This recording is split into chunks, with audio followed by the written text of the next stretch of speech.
Hello friends, welcome back to my channel. আশা করি আপনারা সবাই খুব ভালো আছেন। আজকে এই গরমের দিনে আমি কাঁচা আমের আমসত্ত্ব বানাচ্ছি আজকে। তো রেসিপিটা আপনাদের সাথে শেয়ার করছি।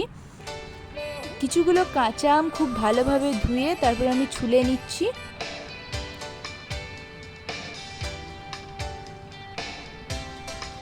ব্যাস, এবার আমি আমগুলো ভালো করে ছোট ছোট করে পিস পিস করে কেটে নিয়েছি। এবার এটা ভালোভাবে ধুয়ে তারপর গরম জলে সেদ্ধ করতে হবে আমটাকে। এই যে এইভাবে আমটাকে পরিষ্কার জলে ভালোভাবে ধুয়ে নিতে হবে। বেশ ভালো করে ধুয়ে এবার এগুলোকে ছেঁকে ছেঁকে একটা অন্য পাত্রে আমি নিয়ে নিচ্ছি।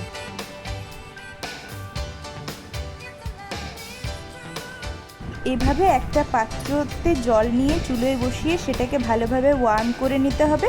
তারপর আমের টুকরোগুলো সেখানে দিয়ে দিচ্ছি। আমের পরিমাণ যতটা থাকবে ঠিক সেই পরিমাণে জলটা নিতে হবে।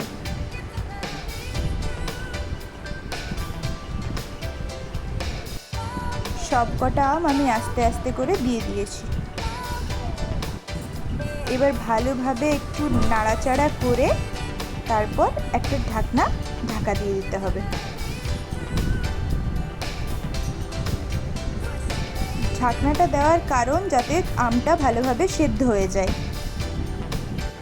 এভাবে ঢাকনাটা সরিয়ে দেখবেন, একটু নেড়ে চেড়ে যে জলটা পুরো আম টেনে নিয়েছে কি না। হ্যাঁ, জলটা খুব ভালোভাবে আমটা টেনে নিয়েছে। এভাবে দেখছি সেদ্ধ হয়েছে, খুব ভালোভাবে সেদ্ধ হয়েছে, আপনারা দেখতে পাচ্ছেন। এবার আমি গ্যাসটা বন্ধ করে দেবো। এবার একটা পাত্রে করে আমি চিনি নিয়ে রেখেছিলাম, সেই চিনিটা দিয়ে দিলাম।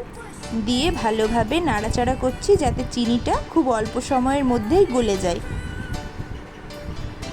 আমের পরিমাণটা যেমন ঠিক সেরকম চিনির পরিমাণটাও দিতে হবে। একটু ভালোভাবে নেড়ে চেড়ে নিয়ে তারপর আবার ঢাকনা লাগিয়ে দিতে হবে।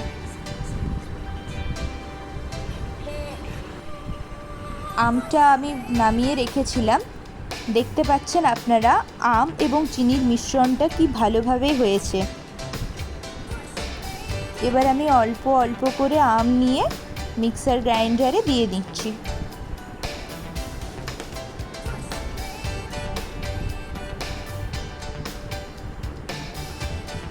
যে ম্যাঙ্গো পেস্টটা আমি এক্ষুনি তৈরি করলাম সেটা আমি ভালোভাবে এরপর ছেঁকে নিচ্ছি।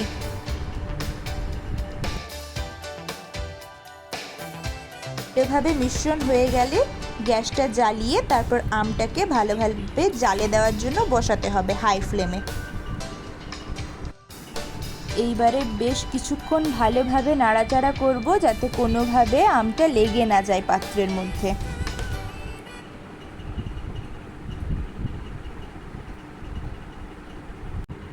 বেশ কিছুক্ষণ জাল দেওয়ার পর দেখতে পাচ্ছেন কেমন কালারটা হয়ে গেছে। এই রকম একটা কালার হবে। এরপর একটু চিলি ফ্লেক্স দিয়ে দেবেন। আমার কাছে যেহেতু চিলি ফ্লেক্স ছিল না, যার কারণে আমি শুকনো লঙ্কা বেটে এটার মধ্যে দিয়ে দিচ্ছি। এরপর বিট নুন দিলাম। মনে হচ্ছিল বিট নুনটা যেন বেশি হয়ে গেল, তারপর দেখলাম যে না, ঠিকই আছে। আমি যেহেতু সাদা নুন ব্যবহার করিনি, তাই বিট নুনের পরিমাণটা ঠিকই হয়েছে। খুব সুন্দরভাবে আমের মিশ্রণটা বেশ ঘন হয়ে এসেছে।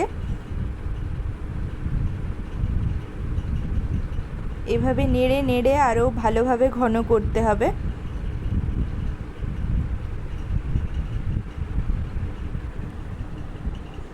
আপনারা চাইলে ফুড কালারও ইউজ করতে পারেন, কিন্তু আমি কোনো ধরনের ফুড কালার ইউজ করিনি। এরপর আমি দুটো থালা নিয়ে নিয়েছি, এগুলোকে ভালোভাবে টিস্যু পেপার দিয়ে মুছে নিচ্ছি যাতে এর মধ্যে কোনো রকম জল লেগে না থাকে। এরপর গরম থাকা অবস্থাতেই আমের মিশ্রণটাকে নিয়ে ধীরে ধীরে খুব ভালোভাবে থালার মধ্যে নিয়ে নিতে হবে। এবারে এটাকে নাড়তে হবে অনবরত থিন করার জন্য।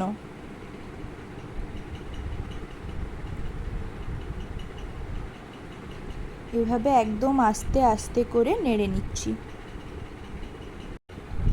দুটো থালা ভর্তি হয়ে যাওয়ার পরেও আরও একটু বেঁচে গিয়েছিল, যার কারণে আমি আরেকটা থালাতে এই মিশ্রণটা দিয়ে নিচ্ছি।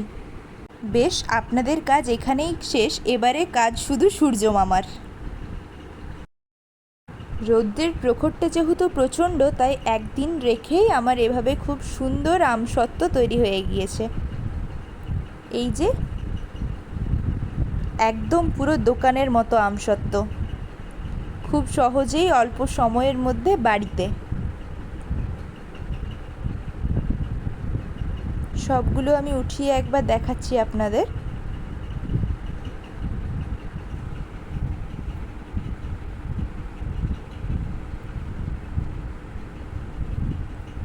এত পরিশ্রম করার পর এই যে এত সুন্দর আমসত্ত্ব দেখে সত্যি সত্যি মনটা খুশি হয়ে গেল। এগুলোকে এবার ভালোভাবে শেপ দেওয়া যাক।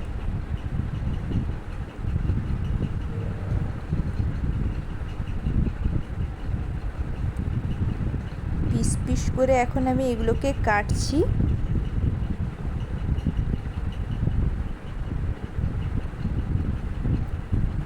এবার আমসত্ত্বগুলোকে স্টোর করে রাখার জন্য আমি গোল গোলভাবে মোড়ার চেষ্টা করছি, কিন্তু মুড়তে গিয়ে কোনোভাবে মোড়া যাচ্ছে না। এই যে খুলে যাচ্ছে, দিতে দিতে আবার খুলে যাচ্ছে।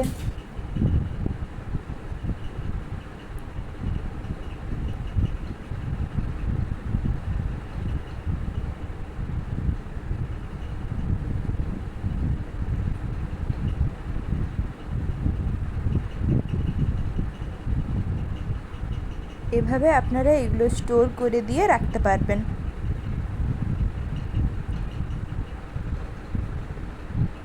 এবার এই যে একটু মুখে পুরে দিলাম, আরে কি দারুণ টেস্ট। ওইভাবে ঠিক গোল গোল করে মোড়া যাচ্ছিল না, যার কারণে আমি অন্য একটা শেপ দিচ্ছি। বড় টুকরোটাকে এইভাবে আবার ছোট ছোট করে টুকরোতে কেটে নিলাম, তারপর একটার উপর অন্যটাকে জয়েন করে দিলাম।